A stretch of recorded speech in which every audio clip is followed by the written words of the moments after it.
ಗಿರೇರ್ದರ್ಯಾಂ ವಾಸಃ ಶಶನ ವಿಷಯಾ ನೀರಸಯವಾಹ ಸದಾ ಸರ್ಪಃ ಪೃಷ್ಠೇ ನಿಲಯ ಪರಿತೋ ನಿರ್ಜನವನಂ ನ ಚ ಗ್ರಂಥಾಗಾರೋ ಲಿಖತಿ ಚ ಸುಧಾಂ ಶ್ರೀಜಯಮುನಿಃ ಕ್ರಿಯಾ ಸಿದ್ಧಿಃ ಸತ್ವೇ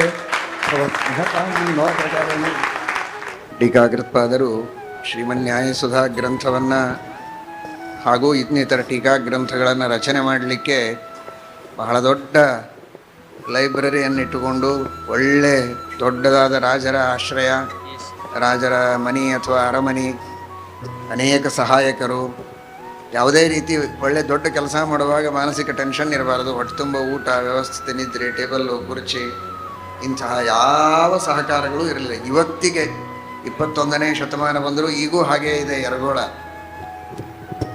ಅನೇಕ ಜನರು ಆಕ್ಷೇಪ ಮಾಡಿದ್ದಾರೆ, ಇದೇ ಯರಗೋಳ ಬೇರೆಯವರ ಕೈಯಲ್ಲಿ ಸಿಕ್ಕಿದ್ರೆ ಇಷ್ಟೊತ್ತಿಗೆ ಏನಾಗ್ತಿತ್ತೋ ಏನೋ ಅಂತ. ಬೇಕು ಅಂತ ಹಾಗೆ ಇಟ್ಟಿದ್ದರ ಉದ್ದೇಶ ಟೀಕಾರಾಯರು ಏನು ಕಷ್ಟಪಟ್ಟಾರ ಅಂತ ಇವತ್ತಿಗೂ ಗೊತ್ತಾಗಲಿಲ್ಲ.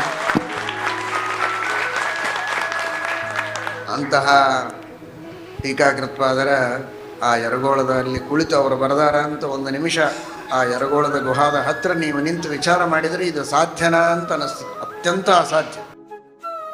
ಚಳಿ, ಗಾಳಿ, ಮಳಿ, ಅಲ್ಲಿ ಎಲ್ಲಿ ಲೈಬ್ರರಿ ಇರಲಿಕ್ಕೆ ಸ್ಥಳ ಎಲ್ಲಿದೆ, ಏನೇನೇನೇನೇನೇನೂ ಇಲ್ಲ.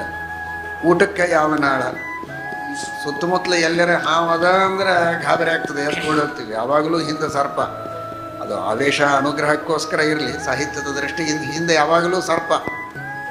ಇಂಥ ಪರಿಸ್ಥಿತಿ ಒಳಗೆ ಏನೇನೇನೇನೇನೇನೇನೇನೋ ಒಂದು ಅಕ್ಷರ ವ್ಯತ್ಯಾಸ ಆಗದೆ ಇದ್ದಂಗೆ ಮಹಾನುಭಾವರು ಶ್ರೀಪಾದರಾಜರು, ವ್ಯಾಸರಾಯರು, ವಾದಿರಾಜರು, ರಘುತ್ತಮರು, ರಾಯರು, ವಿದ್ಯಾಧೀಶರು, ಇಂತಹ ಎಲ್ಲ ಮಹನೀಯರು ಯಾವ ಒಂದೊಂದು ವಾಕ್ಯಗಳನ್ನು ತಲೆ ಮೇಲಿಟ್ಟುಕೊಂಡು 10 ರೀತಿಯಿಂದ ವ್ಯಾಖ್ಯಾನ ಮಾಡಿ ಅದರಿಂದ ಅನೇಕ ಪ್ರಮೇಯಗಳನ್ನು ಹೊರಗೆ ತೆಗಿತಾರೆ. ಅಂಥ ಅದ್ಭುತ ಗ್ರಂಥ ಇಂತಹ ಅನನುಕೂಲ ಪರಿಸ್ಥಿತಿ ಒಳಗೆ ಅವರು ಮಾಡ್ಯಾರ ಅಂದ್ರೆ ಕ್ರಿಯಾ ಸಿದ್ಧಿ ಸತ್ವೇ ಭವತಿ ಮಹತಾಂ ನೋಪಕರಣಿ.